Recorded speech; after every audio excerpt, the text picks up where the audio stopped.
Hi, everybody. Hello, I'm Ryan. I'm Bethany. And we are Ryan and Bethany, Board Game Reviews. And today we get to talk about Gloomies. Hello, everybody. I'm a Gloomie. And a Gloomy is clearly a weird flying space ghost. It is a space creature thing that really likes colorful flowers, but it's so soft. Do you want to feel that? I was Ryan just loves haunted.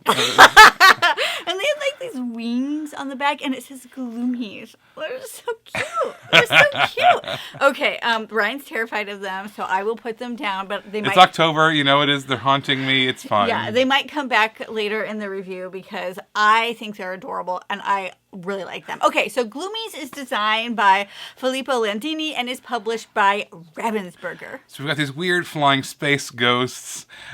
They love flowers, like Bethany mentioned.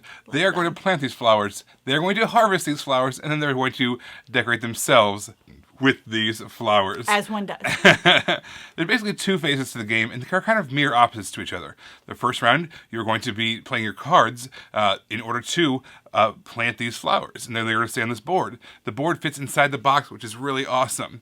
All right, so then the next round, once all the flowers have been planted, now it's time to harvest them.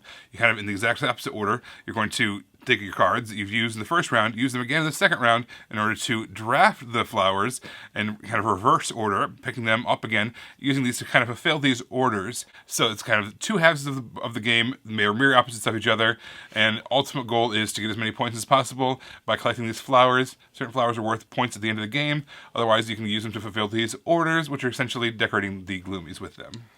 Okay, so the flower cards were really cool because you're drafting these cards based on how you're going to play them, because where you play them, you get special abilities that are on the edge of it. I just think it's really cool. And then as you're eventually drafting these orders, you want to get certain cards to make sure that those orders are going to happen. Maybe it's just not a willy-nilly thing. You're really thinking 2 or 3 steps ahead of what you want to draft so you can place it. But the grid is really specific too, so you might be drafting something you don't even want just so you can get something out of your hand to play what you actually want to play.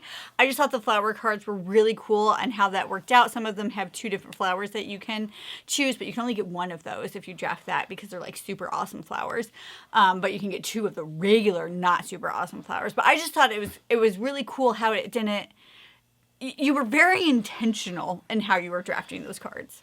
All right, so in the second half of the game, now that you've kind of gathered a lot of these order cards, when you are gathering the flowers to put them on the order cards, it's got a light push your luck element to it.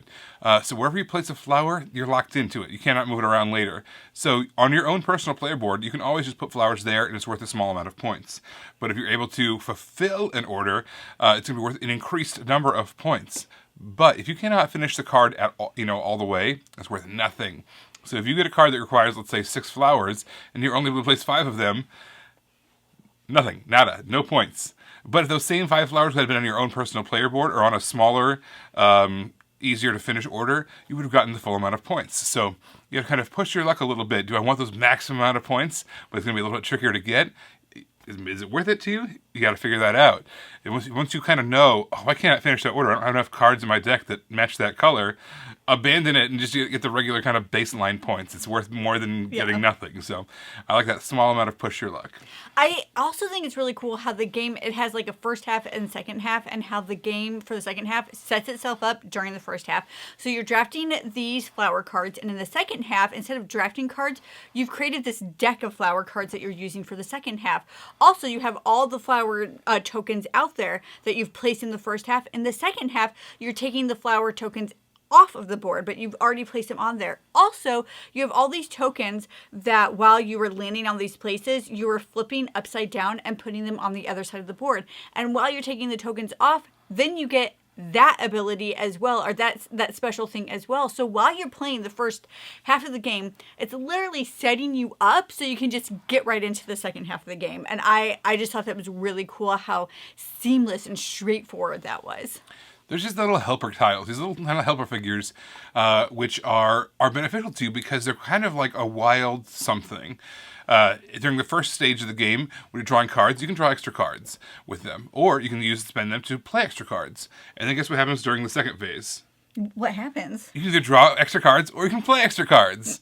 And furthermore, if there's any left over at the end of the game, they're worth points as well. So it might be worth hanging on to them if you can't make a really big play with them. So these helpers are kind of a wild token that you can use in various situations in order to get you more of what you need, either setting stuff up by drawing extra cards or being able to execute a big action by dropping 3 of at a time, or even more than that possibly, or to, just hang on to them for points, because points are hard to come by sometimes. So being able to earn those just as points can be nice too. So the helpers, get them when you can. I really enjoyed this game. I like the production of it. I like that the game happened in the box. So everything you're drafting, you're putting on a grid that goes in the box. I really like that. They didn't come with the game, but I really like that there's these stuffies.